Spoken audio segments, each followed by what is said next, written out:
ಉತ್ತರ ಕರ್ನಾಟಕದ ಹೆಮ್ಮೆಯ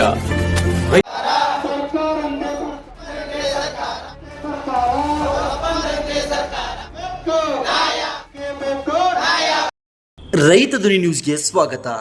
ಭೂಮಿ ಉಳುಮೆ ಮಾಡೋದನ್ನ ನಿಲ್ಲಿಸದಿರಿ. ರವಿಕಾಂತ್ ಅಂಗಡಿ. ಹೋರಾಟದ ಜೊತೆಗೆ ದಾಖಲಾತಿಗಳನ್ನು ಹಿಡಿದು ನಡೆಯೋಣ. ಯಾರೇ ತೊಂದರೆ ಕೊಟ್ಟರೂ ಭೂಮಿ ಉಳುಮೆ ಮಾಡೋದನ್ನು ನಿಲ್ಲಿಸದಿರಿ ಎಂದು ಉತ್ತರ ಕರ್ನಾಟಕ ಮಹಾಸಭಾದ ರಾಜ್ಯಾಧ್ಯಕ್ಷರಾದ ರವಿಕಾಂತ್ ಅಂಗಡಿಯವರು ಹೇಳಿದರು. ಶನಿವಾರ ಅರಣ್ಯ ಹಕ್ಕು ಹೋರಾಟ ಸಮಿತಿ ಹಾಗೂ ಬಗರ್ ಹುಕಂ ಸಾಗುವಳಿದಾರರ ಹೋರಾಟ ಸಮಿತಿ ಶಿಗ್ಗಾಂವಿ ತಾಲೂಕಿನ ಬಗರ್ ಹುಕಂ ಸಾಗುವಳಿದಾರರ ಮತ್ತು ಅರಣ್ಯ ಅವಲಂಬಿತರನ್ನ ರೈತರು ಒಕ್ಕಲೆಬ್ಬಿಸುತ್ತಿರುವುದನ್ನು ವಿರೋಧಿಸಿ ಚೆನ್ನಮ್ಮ ಸರ್ಕಲ್ನಿಂದ ಹಳೆ ಬಸ್ ಸ್ಟ್ಯಾಂಡ್ ಮಾರ್ಗವಾಗಿ ತಹಶೀಲ್ದಾರ್ ಕಚೇರಿವರೆಗೂ ಹಮ್ಮಿಕೊಂಡಿದ್ದ ಬೃಹತ್ ಪ್ರತಿಭಟನಾ ರ್ಯಾಲಿ ಉದ್ದೇಶಿಸಿ ಮಾತನಾಡಿದರು. ನೀರಲ್ಕಟ್ಟಿ, ಚಂದಾಪುರ್, ಹುಣಸಿಕಟ್ಟಿ, ಶಿವಪುರ್, ತಡಸ್, ಅರಟಾಳ್, ದುಣಶಿ, ಭದ್ರಾಪುರ್, ಕೋಣನ್ಕೇರಿ, ಮುಳಕೇರಿ, ಬಸವನಕೊಪ್ಪ, ಮೊಡ್ಲಿ, ಹುಲ್ಸಗಿ, ಫಸೂರ್, ಯತ್ನಾಳ್ ಹಾಗೂ ತಾಲೂಕಿನ ವಿವಿಧ ಗ್ರಾಮದ ತಾಂಡಾದ ನಿವಾಸಿಗಳಾದ ರೈತರು ತಲೆತಲಾಂತರದಿಂದ ತಮ್ಮ ಉಪಜೀವನಕ್ಕಾಗಿ ಭೂಮಿಗಳನ್ನು ಸಾಗುವಳಿ ಮಾಡುತ್ತಾ ಬಂದಿದ್ದು, ಸಾಗುವಳಿದಾರರಿಗೆ ಹಾಗೂ ಅರಣ್ಯ ಅವಲಂಬಿತರಿಗೆ ಸರ್ಕಾರ ಹಕ್ಕುಪತ್ರ ನೀಡದೆ ವಿನಾಕಾರಣ ದೌರ್ಜನ್ಯ ಮಾಡುತ್ತಿರುವುದನ್ನು ಖಂಡಿಸಿದ್ರು. ಹಾಗೂ ಕಂದಾಯ ಅರಣ್ಯ, ಹುಲ್ಲುಗಾವಲು ಹಾಗೂ ಮಾಲ್ಕಿ ಜಮೀನಿನಲ್ಲಿ ವಾಸವಿರುವ ತಾಂಡಾ ಹಾಡಹಟ್ಟಿ ಗ್ರಾಮದ ಜನರಿಗೆ ಮನೆಗಳು ಹಾಗೂ ನಿವೇಶನಗಳ ಹಕ್ಕುಪತ್ರ ನೀಡಬೇಕು. ಕೆಲವು ಕಡೆ ಕಟ್ಟಿದ ಮನೆಗಳನ್ನು ಕೆಡವಲಾಗುತ್ತದೆ. ಇಂತಹ ಹೇಯ ಕೃತ್ಯವನ್ನು ನಿಲ್ಲಿಸಬೇಕು. ಪದೇ ಪದೇ ಅರಣ್ಯ ಇಲಾಖೆ ಹಾಗೂ ವ್ಯಾಪ್ತಿಯ ಜನರ ಮೇಲೆ ನಡೆಯುತ್ತಿರುವ ದೌರ್ಜನ್ಯವನ್ನು ತಕ್ಷಣವೇ ನಿಲ್ಲಿಸಬೇಕು. ಉಳುವವನು ಹೊಲ ಬಿಟ್ಟು ಹೋಗುವ ಸಂಸ್ಕೃತಿಗೆ ಕಡಿವಾಣ ಹಾಕಬೇಕು. ಶಾಸಕರ ನೇತೃತ್ವದಲ್ಲಿ ಬಗರ್ ಹುಕಂ ಸಮಿತಿ ರಚಿಸಿ ಸಕ್ರಿಯವಾಗಿ ಕಾರ್ಯನಿರ್ವಹಿಸಿ ಅರ್ಹ ರೈತರಿಗೆ ಜಮೀನು ಮಂಜೂರು ಮಾಡಬೇಕೆಂದು ತಹಶೀಲ್ದಾರರಿಗೆ ಮನವಿ ಸಲ್ಲಿಸಿದರು. ಈ ಸಂದರ್ಭದಲ್ಲಿ ಉತ್ತರ ಕರ್ನಾಟಕ ಮಹಾಸಭಾದ ರಾಜ್ಯ ಪ್ರಧಾನ ಕಾರ್ಯದರ್ಶಿಯಾದ ಶಿವಪ್ಪ ಪೂಜಾರ್, ಈರಪ್ಪ ಲಮಾನಿ, ಮಹೇಶ್ ಲಮಾನಿ, ತುಕಾರಾಮ್ ಲಮಾನಿ, ಶಿವಪುತ್ರಪ್ಪ ಹುಣಸಿಕಟ್ಟಿ, ಮಲ್ಲೇಶ್ ಅರಟಾಳ್, ಸಂತೋಷ್ ತಡಸ್, ಯಲ್ಲಪ್ಪ ಅಂದಲ್ಗಿ, ಮಾನಿಂಗ್ ಮಾಡಳ್ಳಿ, ಸುರೇಶ್ ಹರ್ಜನ್ ಸೇರಿದಂತೆ ಇತರರು ರ್ಯಾಲಿಯಲ್ಲಿ ಭಾಗವಹಿಸಿದ್ರು.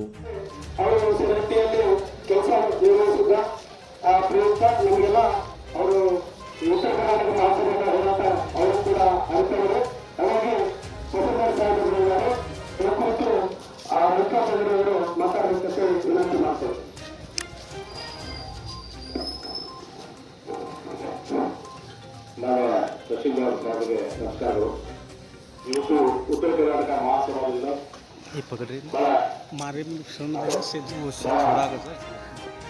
ಅನಿವಾರ್ಯವಾಗಿ ಅತಿ ಅರ್ಜೆಂಟ್ ಆಗಿ ಒಂದು ಹೋರಾಟವನ್ನು ಹಾಕುವಂತಹ ಈಗಾಗಲೇ ನಾವು ಬಗರ್ ಹುಕಂ ಸಾಗುವಳಿ ಮತ್ತೆ ಫಾರೆಸ್ಟ್ ಲ್ಯಾಂಡ್ ಹಾಗೂ ಹಕ್ಕುಪತ್ರ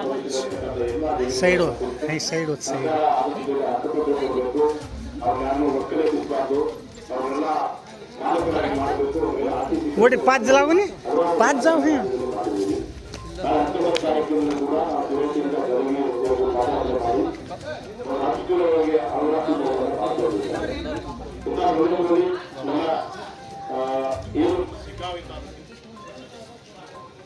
ए काय की बस सुधला रू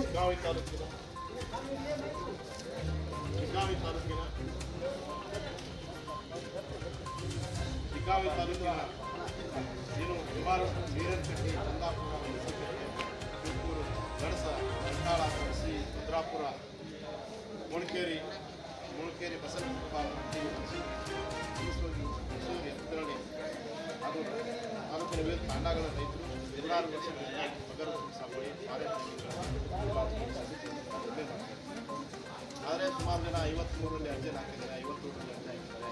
ಕೆಲವರಿಗೆಲ್ಲ ಸಾಗುವಳಿ ಅವ್ರಿಗೆ ಯಾರಿಗೂ ಕೂಡ ಇದುವರೆಗೂ ಕೂಡ RTCಯಲ್ಲಿ ಅವತಾರವನ್ನು ಮಾಡಿಕೊಡ್ತಾ ಇಲ್ಲ. ಸಾಗುವಳಿ ಚೀಟಿ ಇದೆ. ಆದರೆ ಏನು ನಮ್ಮ ಶಿವಪುರ ಗ್ರಾಮದವರು ಸುಮಾರು ವರ್ಷದಿಂದ ಉಳುಮೆ ಮಾಡ್ತಕ್ಕಂಥ ಕಂದಾಯ ಭೂಮಿಯಲ್ಲಿ ಕಂದಾಯ ಭೂಮಿ ಉಳುಮೆ ಮಾಡ್ತಕ್ಕಂಥದ್ದು ನಮ್ಮ ಇಲಾಖೆಯಿಂದ ಟ್ರಾನ್ಸ್ಫರ್ ಮಾಡಿರ್ತಾರೆ. ಕಂದಾಯ ಇಲಾಖೆಯಲ್ಲಿ 53ರಲ್ಲಿ ಅರ್ಜಿ ಹಾಕಿದ್ದಾರೆ, ಹಿಂದೆನೇ ಅರ್ಜಿ ಹಾಕಿದ್ದಾರೆ.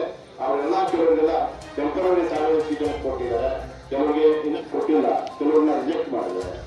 ಇಷ್ಟು ನೂರಾರು ವರ್ಷಗಳಿಂದ ಉಳುಮೆ ಮಾಡ್ಕೊಂಡು ಬರ್ತಕ್ಕಂಥ ರೈತರಿಗೆ ಮೊನ್ನೆ ಫಾರೆಸ್ಟ್ ಇಲಾಖೆಯವರು ನೀವು ಯಾರು ಉಳುಮೆ ಮಾಡಬೇಡಿ, ನಾಳಿಂದ ಯಾರು ಪರಮಾತ್ಮ ನಾವು ವಾಟರ್ ಹಾಕ್ತೀವಿ, ಫ್ರೆಂಡ್ಸ್ ಹಾಕ್ಕೊಡುವಂತಕ್ಕಂಥ ನೋಟಿಸು ಮತ್ತೆ ಅವ್ರನ್ನ ಖುದ್ದಾಗಿ ಹೇಳಿರುವಂತಹ ಕಾರಣ ಪದೇ ಪದೇ ತೊಂದರೆ ಕೊಡ್ತಾರೆ. ನೀವು ಒಟ್ಟಿಗೆ ಸುಮಾರು ಕೆಲವರೆಲ್ಲ ಮೈಗ್ರೇಷನ್ ಇದೆ, ಗೋವಾ, ಕೇರಳ, ಮಹಾರಾಷ್ಟ್ರ, ಬೆಂಗಳೂರು ಎಲ್ಲ ಕಡೆ ಹೋಗ್ತಾರೆ. 2 ವರ್ಷ 3 ವರ್ಷ ಬರಲ್ಲ ಅಂತ ತೊಂದರೆ ಕಾಲದಲ್ಲಿ ಆ ಊರಿನ ನಿಲ್ಲಿಸ್ತಾ ಇದ್ದಾರೆ. ಹಾಗಾಗಿ ನಾವು ನಿಮ್ಮ ವಿನಂತಿ ಮಾಡೋದಂದ್ರೆ ತಮ್ಮ ಗಮನ ಕೇಳ್ಕೊಳ್ಳೋದು ಗೊತ್ತಿಲ್ಲ. ಈ ಎಲ್ಲಾ ರೈತರನ್ನ ಯಾವುದೇ ಕಾರಣಕ್ಕೂ ಒಟ್ಟುಗಟ್ಟಿಸಬಾರ್ದು. ಅವ್ರಿಗೆ ಏನು ಮೂಲ್ಯ ಮಾಡ್ತಾರಂತ ಏನು ಅರ್ಜಿಗಳ ಸಲ್ಲಿಸಿದರೆ ಶಾಸಕರ ಸಮಿತಿಯನ್ನ ರಚನೆ ತಂದು ಅವರಿಗೆ ಅಕ್ರಮ ಸಂಕ್ರಮ ಸಮಿತಿಯಲ್ಲಿ ಹಕ್ಕುಪತ್ರಗಳನ್ನು ಕೊಡುವ ಜೊತೆಗೆ ಉತ್ತಾರವನ್ನು ಮಾಡಬಹುದು. ಸರ್ಕಾರವನ್ನು ಕೂಡ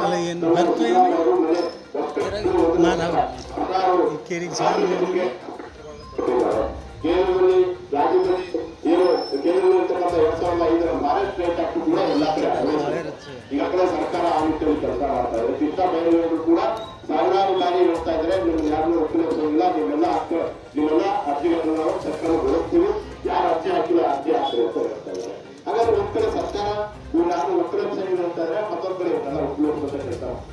ಹಾಗಾಗಿ ತಮ್ಗೆಲ್ಲ ಕೇಳಿಲ್ಲ ಅಂತ ನಾನು ಭಾವಿಸ್ತೀನಿ. ಮನುಷ್ಯ ನೀವು ತಾಲೂಕಿನ ದನಿಗಳು, ತಾವು ಅಧಿಕಾರಿಗಳು ನಿಜವಾಗ್ಲೂ ಎಲ್ಲರನ್ನ ಕರೆದು ಏನು ಅಧಿಕಾರಿಗಳಿಗೆ ಒಂದು ಸೂಕ್ಷ್ಮ ಕ್ರಿಯೆಯನ್ನ ಹೇಳಿ ಯಾವುದಕ್ಕೆ ಒಕ್ಕಲಿಗರಿಸಲಾಗ ಏನು ಇವರು ಅರ್ಜಿಗಳಿದ್ದಾರೆ, ಯಾರು ಅರ್ಜಿ ಸಲ್ಲಿಸಿಲ್ಲ ಅರ್ಜಿ ಘಟನೆಲ್ಲ ಒಂದು ಎಕರೆ 2 ಎಕರೆ ಭೂಮಿ ಇತ್ತಲ್ಲ,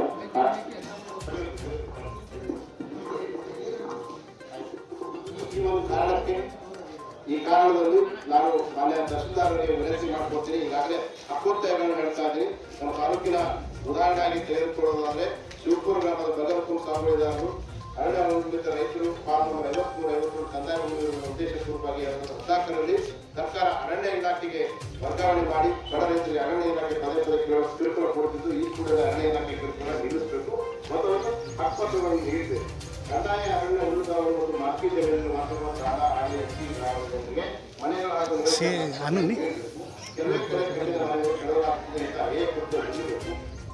ರೈತರು ದೇಶದ ಬೆನ್ನೆಲುಬು ಅಂತ ಹೇಳುವ ಸರ್ಕಾರಗಳು ಅನ್ನ ಆಹಾರ ಸಾಮಗ್ರಿಗಳನ್ನು ಉತ್ಪಾದನೆ ಮಾಡುವ ರೈತರಿಗೆ ಜಮೀನುಗಳನ್ನು ನೀಡದೆ ಅರಣ್ಯ ಇಲಾಖೆ ಅಧಿಕಾರಿಗಳು ರೈತರ ಮೇಲೆ ದೌರ್ಜನ್ಯ ಮಾಡಿ ಜಮೀನುಗಳನ್ನ ವಶಪಡಿಸಿಕೊಂಡು ಒಕ್ಕಲಿಗರು ಖಂಡನೆ ಮತ್ತು ಹಕ್ಕನ್ನು ಗಮನ ಮಾಡುವುದನ್ನು ಕೂಡಲೇ ಕೈಬಿಡಬೇಕು. ಪದೇ ಪದೇ ಅರಣ್ಯ ಇಲಾಖೆ ದೌರ್ಜನ್ಯ ನಿಲ್ಲಬೇಕು. ಊರುವವರೇ ಒಡೆಯರಿಗೆ ಅನುರುಟ್ಟು ಹೋಗುವ ಸಂಸ್ಕೃತಿ ಕಡಿವಾಣ ಹಾಕಬೇಕು. ಶಾಸಕರ ನೇತೃತ್ವ ನಗರ ಉತ್ತಮ ಸಮಿತಿ ರಚಿಸಿ ಸಕ್ರಿಯವಾಗಿ ಕಾರ್ಯನಿರ್ವಹಿಸಿ ಅರ್ಹ ರೈತರಿಗೆ ಜಮೀನು ಮಂಜೂರು ಮಾಡಬೇಕು ಅಂತಕ್ಕಂಥದ್ದು ಇವತ್ತಿನ ನಮ್ಮ ಅಭ್ಯಾಸ. ದಯಮಾಡಿ ನಾವು ಮನವಿ ಮಾಡ್ಕೊತೀವಿ, ವಿನಂತಿ ಮಾಡ್ಕೊತೀವಿ. ಬಹಳ ಬಡವರಿದ್ದಾರೆ, ಇವರು ಯಾವುದೇ ಕಾರಣಕ್ಕೂ ಕೂಡ ಯಾರಿಗೆ ಯಾವುದೇ ಕಾರಣಕ್ಕೂ ನಾವು ಇವ್ರನ್ನ ಗೊತ್ತಿಲ್ಲಬಾರ್ದು. ಇವರು ಎಲ್ಲ ಅರ್ಜಿಗಳನ್ನ ಪುರಸ್ಕರಿಸಬೇಕು. ಮೈಗ್ರೇಟ್ಸ್ ಇದ್ದಾರೆ, ತಾವು ಇದನ್ನ ಬಗೆಹರಿಸ್ತೀನಿ ಅಂತಕ್ಕಂಥ ವಿಚಾರ ನಮಗಿದೆ. ಆ ಬಗೆಹರಿಸಿದರೆ ಮುಂದಿನ ನಿರ್ಮಾಣದಲ್ಲಿ ಹೋರಾಟ ಜೀವನ ಕೊಡ್ತಾರೆ.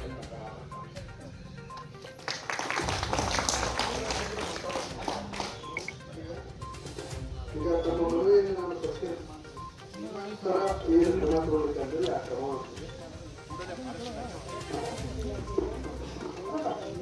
काय नहीं देव ಈಗ ತಮ್ಮ ಮನವಿಯನ್ನು ನಾನು ನೋಡಿದ್ರೆ ನೋಡ್ಕೊಂಡು ಇದ್ರೊಳಗೆ ಏನೇ ನಿಯಮಾನುಸಾರ ಕ್ರಮ ತಗೊಳ್ಳಿಕ್ಕೆ ಆಗುತ್ತಲ್ಲ ಆ ಕ್ರಮವನ್ನು ತಗೊಳ್ಳಿ. ಧನ್ಯವಾದ.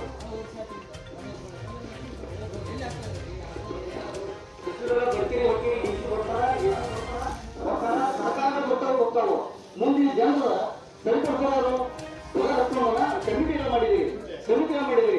ಆಯಾ ಸದಸ್ಯರ ಕ್ರಮ ತಗೊಳ್ತಾ ಇಲ್ಲ, ಮಾಡ್ತಾ ಇಲ್ಲ. ಇವತ್ತು ನೀವು ಆಯ್ತು ಅಲ್ಲ ಗೊತ್ತ್ರಿ, ಮತ್ತೆ ಅವ್ರಿಗೆ ಹೇಳಿ ಯಾರು ನಾವು ಸ್ಥಳೀಯ ಅವರ ತಹಶೀಲ್ದಾರ್ ಮಾಡ್ತಾರೆ, ಜವಾಬ್ದಾರಿ ಅವರು ಸರ್ಕಾರ ಬರ್ತಾ ಹೋಗ್ತಾವು. ಅದನ್ನ ಕೂಡಲೇ ತಾಲೂಕಾದ್ಯಂತ ಎಲ್ಲೇ ಬಗ್ಗ ಹುಕುಂಗಳದಾವು, ಜನರು ಎಲ್ಲೆಲ್ಲಿ ಗುಡ್ಡಗಳಲ್ಲಿ ಹೊಡೆದಾರ, ಅರಣ್ಯ ಪ್ರದೇಶ ಹೊಡೆದಾರ, ಅನೇಕ ಅಲ್ಲಿ ಅರಣ್ಯ ಇಲಾಖೆಯವರು ಬಹಳ ದೌರ್ಜನ್ಯ ಮಾಡ್ತಾರ. ಅವ್ರ ಸಲಿಕೆಗಳನ್ನ ಕೋಟಿಗಳ ಅನೇಕ ವಸ್ತುಗಳು ಕಟ್ಕೊಳ್ತಾರ, ಬಡಿ ಮಾಡ್ತಾರ. ಜನರಿಗೆ ಹೇಳ್ತಂದ್ರ ಆ ಸುಮ್ಮನೆ ಅಲ್ಲಿ ಕೇಸ್ಗಳಾಗಿದ್ದಾವೆ, ಅನೇಕ ಕೋರ್ಟ್ ಕೇಸ್ ಆಗಿದಾವೆ. ಎಣ್ಣೆ ಕೊಡ್ತಿದಾರ, ರೋಡ್ ಇಲ್ಲೇ ಇದ್ದಾರ, ಎಣ್ಣೆ ಕೊಟ್ಟು ಕೇಸ್ ಆಗ್ಯಾವ. ಅವರೆಲ್ಲ ಎಲ್ಲಿ ಹಿಂಸೆ ಕಟ್ಟಿಸಿ ಅನೇಕ ನೇಮ್ ಕಟ್ಟಾಗಿರೋ ಅನೇಕ ತಾಂಡಗಳಲ್ಲಿ ಆ ಜನರಿಗೆ ಬಡಜನ ಜಮೀನಲ್ಲ ಅವರಿಗೆ 2 ಎಕರೆ 3 ಎಕರೆ ಹೊಡೆದಾರ, 1 ಎಕರೆ ಕೊಟ್ರ, ಅರ್ಧ ಎಕರೆ ಕೊಟ್ರ. ಅವ್ರು ಬಹಳ ಅನ್ಯಾಯ ಆಗೈತೆ. ಅವನ್ನೆಲ್ಲ ಸರಿಪಡಿಸ್ಕೊಡ್ರಿ, ಬಹಳ ಅನ್ಯಾಯ ಆಗೈತಿ. ಮೇಲೆ ತಹಶೀಲ್ದಾರ್ ಬಹಳ ಜವಾಬ್ದಾರಿ. ಕಮಿಟಿ ನಿಮ್ಮಂದ್ರೆ ಇರುತ್ತೆ, ನೀವು ಇರ್ತೀರ. ಅದಕ್ಕೆ ಶಾಸಕರು ಒಂದು ಕೊಡ್ಕೊಂಡು ಒಟ್ಟಿಗೆ ಅದನ್ನೆಲ್ಲ ಹಾಕ್ತೀವಿ. ಅದಕ್ಕೆ ಒಳ್ಳೆ ಬರ್ತಾ ಇದೆ. ಕಾಂಗ್ರೆಸ್ ಸರ್ಕಾರ ಬಂದಾಗ ಈ ಭೂಮಿಗಳನ್ನು ಕೊಡ್ತಾ ಇದಾರ. ಯಾರು ಬೇರೆ ಯಾರು ಮುಂದೆ ಕೊಟ್ಟಿಲ್ಲ, ಇವ್ರ ಮುಂದೆ ಕೊಡ್ತಾರ. ಒಳ್ಳೆ ಒಬ್ಬ ಸಚಿವರು ಇದ್ದಾರೆ ಕೃಷ್ಣ ಬೈರೇಗೌಡರು, ಅವ್ರ ಗಮನಕ್ಕೂ ಕೂಡ ತಂದಿದೆ ಅನೇಕ ಬಾರಿ. ಈ ಸರಿ ಮಾಡೇ ತೀರ್ತಾರೆ, ಮಾಡಬೇಕಂತ ಹಕ್ಕೊತ್ತಾಯನ ಮಾಡ್ತಾ ಇದ್ದೀವಿ. ಅದಕ್ಕೆ ಮಾನ್ಯ ತಹಸೀಲ್ದಾರ್ ಅವರು ಇದನ್ನು ಕೂಡಲೇ ಸಮಿತಿಯನ್ನು ಕರೆದು ಕ್ರಮ ಫಾರೆಸ್ಟ್ನವರು ಎಲ್ಲರೂ ಕರೆದು ಅವ್ರ ಜೊತೆ ಚರ್ಚೆ ಮಾಡಿ, ಯಾಕಂದ್ರೆ ಜನರುಗಳಲ್ಲಿ ಸಾಯ್ತಾ ಇದ್ದಾರೆ, ಹೊರದಾಗಿ ಹುಣಸಿಕಟ್ಟೆಯಲ್ಲಿ, ನೀರ್ಕಟ್ಟ ತಾಂಡದಲ್ಲಿ, ಅನೇಕ ಸುತ್ತು ತಾಂಡಗಳಲ್ಲಿ ಬಡ ಜನ ಸಾಯ್ತಾ ಇದ್ದಾರೆ. ಅವ್ರು ಬೇರೆ ಒಂದು ಏನು ಜಮೀನಿಲ್ಲ. ಆ ದೃಷ್ಟಿಯಿಂದ ತಾವು ಕೂಡಲೇ ಸಭೆ ಕರೆದು ಸಮಿತಿಗಳನ್ನು ಕರೆದು ಅವನ್ನ ಪರಿಶೀಲನೆ ಮಾಡಿ ತಕ್ಷಣ ಅವರಿಗೆ ಮಟ್ಟ ಮತ್ತು ಉತ್ತರ ಕೊಡುವ ವ್ಯವಸ್ಥೆ ಮಾಡಬೇಕಂತ ತಮ್ಮಲ್ಲಿ ನಾನು ಹಕ್ಕೊತ್ತಾಯ ಮಾಡ್ತಾ ಇದ್ದೇನೆ. ಒಂದು ತುಮಕೂರು ಭೂಮಿಯಲ್ಲಿ ಜಗನ್ನನ್ನು ಈಗ 30 ವರ್ಷದಿಂದ ಮಾಡ್ಕೊಡ್ತಾರೆ ಬಂದು ನಾವು ಈಗ ನಿಮ್ಗೆ ಮನೆಯನ್ನು ಕೊಟ್ಟಿದ್ದೀವಿ. ಆ ಮನೆಯನ್ನು ಕೊಟ್ಟಿದ್ದನ್ನು ನೀವು ಸ್ವೀಕರಿಸಿದ್ರಿ. ಅದರ ಅರ್ಧ ದಿವಸ ಪಟ್ಟ ಬಂದಿದೆ, ಇನ್ನೂ 34 ಪಟ್ಟ ಬಂದಿಲ್ಲ. ಅದನ್ನು ನೀವು ಆದಷ್ಟು ಬೇಗ ಅದನ್ನು ಗಮನಕ್ಕೆ ತಗೊಂಡು ನೀವು ಪಟ್ಟವನ್ನು ಕೊಡಿಸಕ್ಕೆ ನಮ್ಮಲ್ಲಿ ಕೇಳ್ಕೊಳ್ಳಿ. ಈಗ ತಾವೆಲ್ಲರೂ ಮನೆಯನ್ನು ಕೊಟ್ಟಿದ್ದೀರಾ, ಅದೆಲ್ಲವೂ ಪರಿಶೀಲನೆ ಮಾಡ್ತೀವಿ. ಪರಿಶೀಲನೆ ಮಾಡಿ ಏನು ನಿಯಮಾನುಸಾರ ಏನು ನಮ್ಮ ತಾಲೂಕು ಅವ್ರಿಗೆ ಏನು ಮಾಡ್ಲಿಕ್ಕೆ ಸಾಧ್ಯ ಐತಲ್ಲ ಅದನ್ನು ಮಾತನಾಡಿಸ್ಬೇಕು.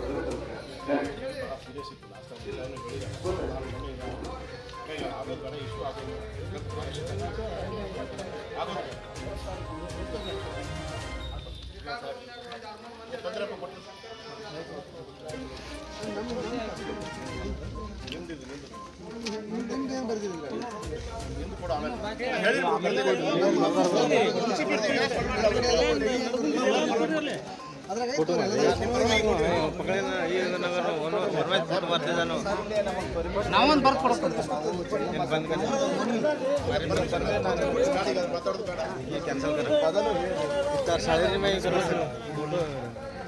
ಎಲ್ಲ